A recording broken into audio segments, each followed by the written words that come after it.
Bonjour YouTube, on espère que vous allez bien, c'est Alexis et Alexandre de la chaîne I Love la Terre. On se retrouve pour une nouvelle vidéo dans laquelle on va faire un débrief d'une de nos explorations nocturnes.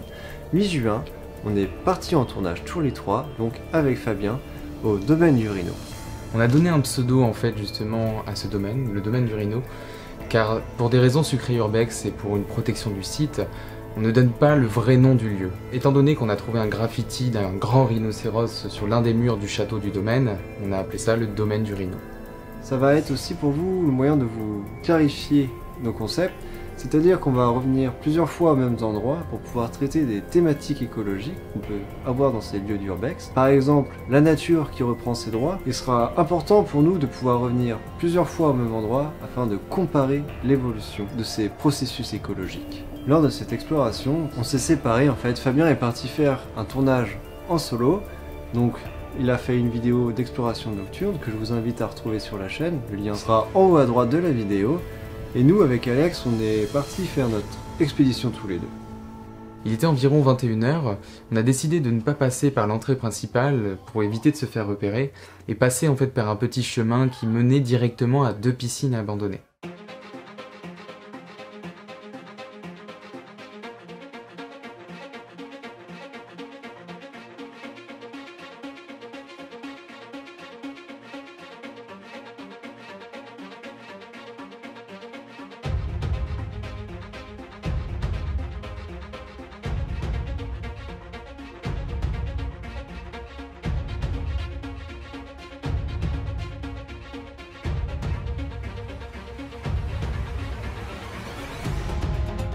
Moi, quand je viens dans ce genre d'endroit, alors c'est vrai que c'est abandonné et que c'est vraiment dégueulasse. On a toute une sorte de déchets qui sont tous les plus invraisemblables les uns que les autres. On a des vieilles planches qu'on avait quand on faisait de la piscine.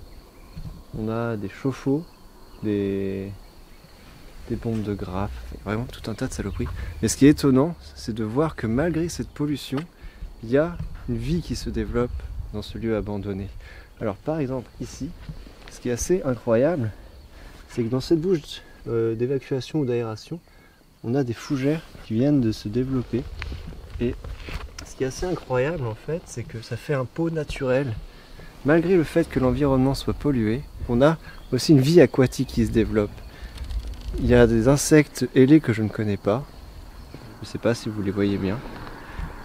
Malgré le fait que l'endroit soit ultra pollué et que c'est une vraie poubelle, en fait, il y a la vie et la nature qui reprend ses droits. Et d'un point de vue écologique, ça pose problème de se dire est-ce que tous les lieux abandonnés vont laisser lieu à une nouvelle vie, qu'elle soit végétale ou animale.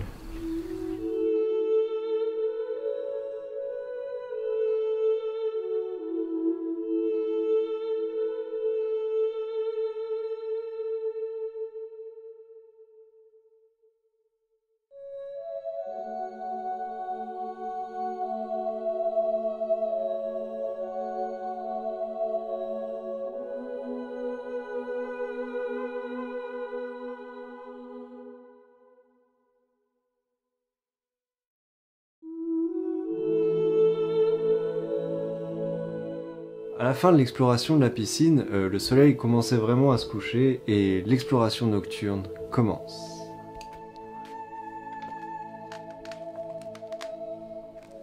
La chaîne Mamie Twink nous a donné envie de faire des explorations nocturnes. Eux, ils vont plus le faire en traitant de l'histoire du lieu, alors que nous, on fait de l'urbex en traitant des enjeux écologiques. C'est d'ailleurs là que justement je reviens sur notre exploration. On est arrivé dans ce qui semble être un réfectoire. On voyait, je sais pas exactement ce que c'était, ce qui semblait être de la laine de roche, de la laine de verre qui tombait des plafonds. Et je me souviens que j'avais du mal à respirer en fait à ce moment-là. C'est vrai que ça nous a un peu frappé pendant cette expédition-là dans ce réfectoire. C'était justement tous ces, ces amas de laine de roche ou de laine de verre qui traînaient partout. On avait vraiment une pollution qui était très visible, mais le fait qu'on ait une espèce d'irritation en fait au niveau de la gorge, on savait qu'en fait il y avait aussi une pollution invisible liée plus à des particules ou à des gravats inertes. Et quand on déambulait à l'intérieur du réfectoire, à chaque fois qu'on marchait, en fait, on déplaçait un peu un nuage de poussière. Et donc on savait à ce moment-là qu'on était dans un lieu où il y avait potentiellement des particules qui pouvaient irriter un peu la gorge. Qu'est-ce que tu étais en train de regarder ?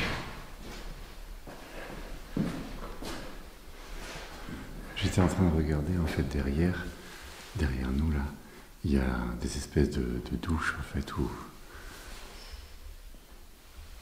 où en fait le lierre a commencé à pénétrer dans le bâtiment et c'est comme si la nature était en train de revenir.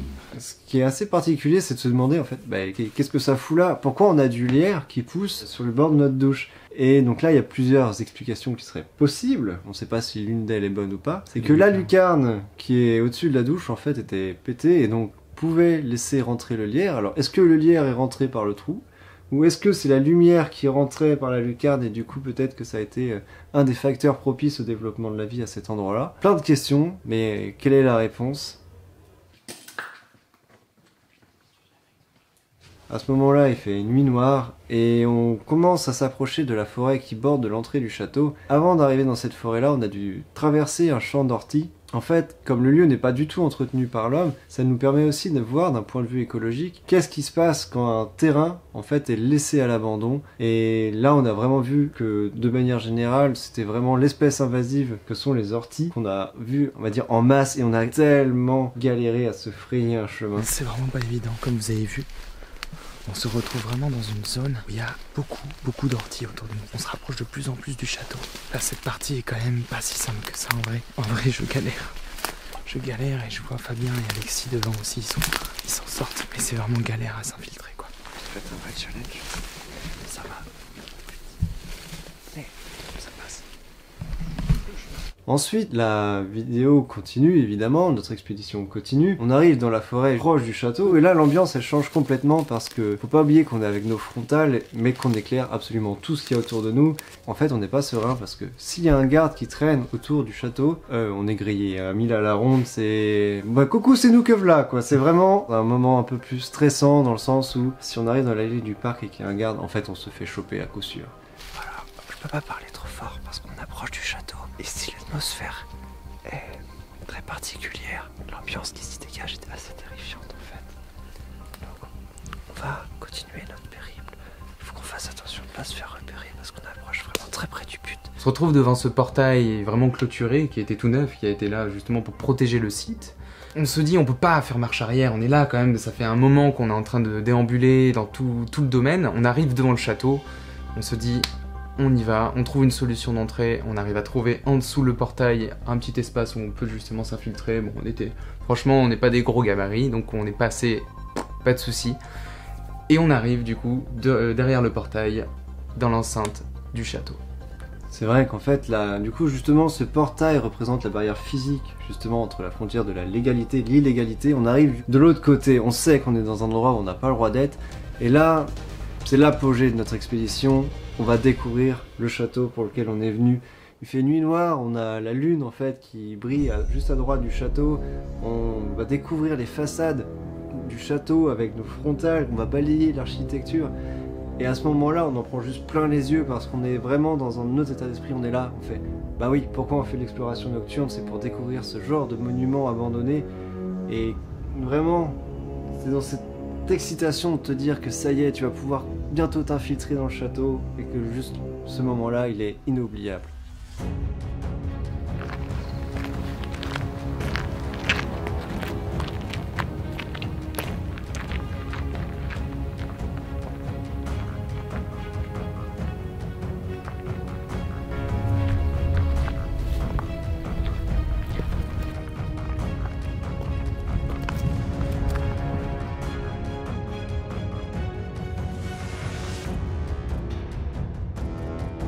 On trouve une chatière, c'est un endroit où on a pu, un trou où on a pu s'infiltrer pour rentrer dans l'enceinte du château.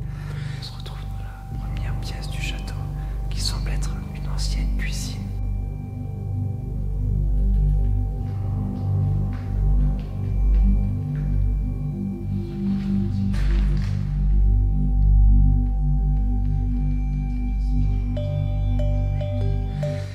Et là, on voit directement sur notre droite un couloir, mais on n'en voyait pas le fond.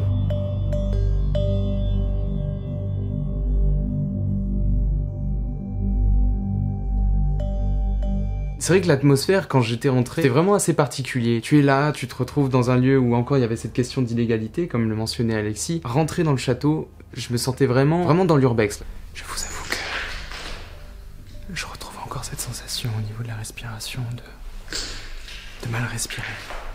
On voyait des trous partout sur le plancher. On voyait même à un moment donné, un peu plus loin, le plancher au premier étage, au-dessus de nos têtes, qui était en train vraiment de presque se casser la gueule, à se demander s'il allait tomber ce jour-là.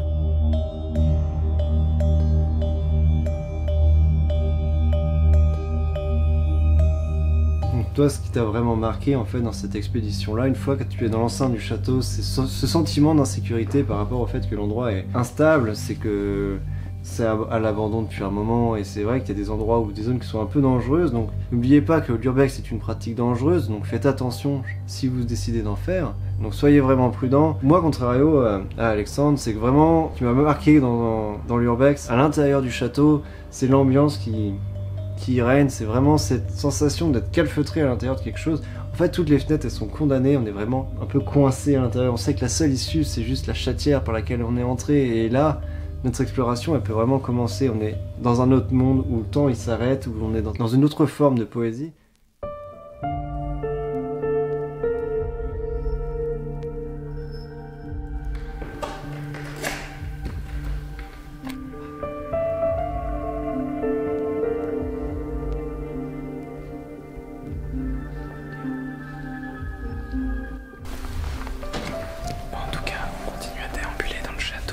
Passé au premier étage.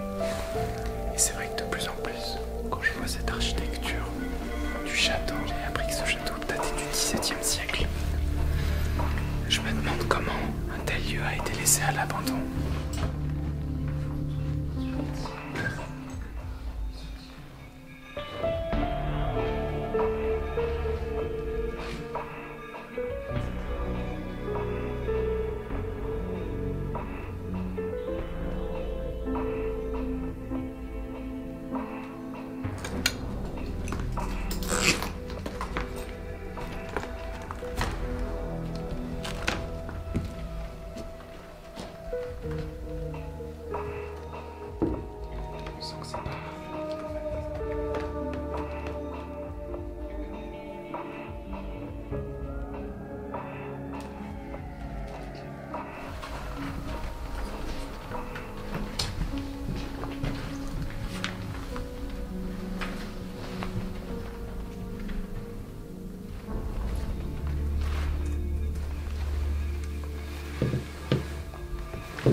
Nous, quand on vient dans Urbex, justement, notre but du jeu, c'est aussi de voir est-ce qu'on a de la végétation qui se développe dans ces endroits-là, est-ce qu'on a des animaux qui y vivent, est-ce qu'il se passe quelque chose, en fait, d'un point de vue écologique. Et pendant cette exploration-là, on va dire du château, dans son ensemble, on n'a pas vu de végétation, on n'a pas croisé de rats, de chauves-souris, on n'a pas vu non plus, du coup, d'animaux. Mais, événement remarquable, on a vu un champignon, le seul dans tout le château, en mode, bah, on sait pas ce qu'il fait là, mais il y en a un. Alexandre a pris la peine de nous le filmer.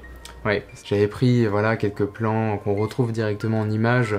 J'essayais en gros plan, etc. Mais c'est vrai que le champignon était gros comme ça, à peu près. Donc c'est vrai que du coup, pendant cette exploration nocturne, on a vu ce champignon. Mais aussi, quand on part en exploration nocturne, on est un peu à la quête de frissons. Et il y a eu un événement remarquable. On n'oublie pas que Fabien était en solo. Et il y a eu un moment où on était en train de tourner avec Alexandre. Et on voit Fabien qui débarque un peu paniqué, en mode hey, vous avez pas entendu des aboiements? Et bah non, nous on n'avait rien entendu. J'entends un chien.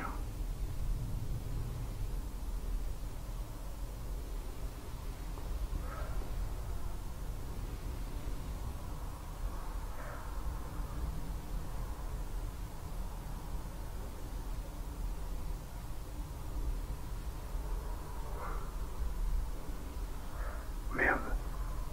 Et à ce moment-là, ça a changé radicalement toute l'expédition, dans le sens où on est dans un état d'alerte, on est sur le qui-vive, en mode chaque bruit qui se passe, on éteint les frontales, on coupe la caméra, on chuchote, on est là, est-ce qu'il y a quelqu'un, il n'y a personne. On croit vraiment qu'il y a des personnes qui sont avec nous. Sans doute à l'étage du dessous. On est au premier étage actuel. Parce qu'en fait, on sait que s'il y a un garde, il attend devant la chatière par laquelle on est rentré, qui est la seule issue, et en fait on est coincé. Et du coup tout le reste de notre expédition a vraiment été marqué par cet événement là. Je sais pas s'il y a des gens aussi, s'il vous plaît. T'as éteint les lumières. Et je tiens à dire juste une chose, imaginez juste à ce point un peu de paranoïa en fait.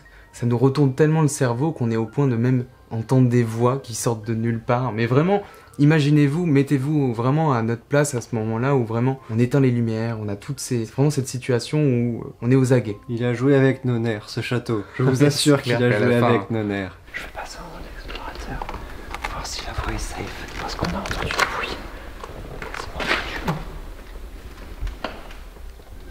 Mais en tout cas, l'expérience générale était quand même très satisfaisante. J'ai adoré tourner dans cet endroit. Et à titre personnel, c'est vrai que je vais retourner faire de l'exploration nocturne. Que ce soit en duo, en trio, mais surtout en solo. Parce que traiter des enjeux écologiques dans ces lieux abandonnés, en fait, c'est quelque chose qui me tient à cœur. D'un lieu à un autre, tout le processus, il est complètement différent, plus ou moins avancé. Tout ça, évidemment, je vais chercher à vous le montrer sur la chaîne. Ça donne encore envie d'y aller, et c'est vrai que c'est différent de mes expéditions forêt qu'on peut retrouver d'ailleurs aussi sur la chaîne YouTube I Love la Terre. En tout cas, si ce format de podcast vous a plu, si ce débrief d'exploration nocturne vous plaît, n'hésitez pas à lâcher un petit pouce en l'air, à vous abonner également pour être au courant des dernières vidéos qui sortent sur la chaîne. C'était Alexandre et Alexis.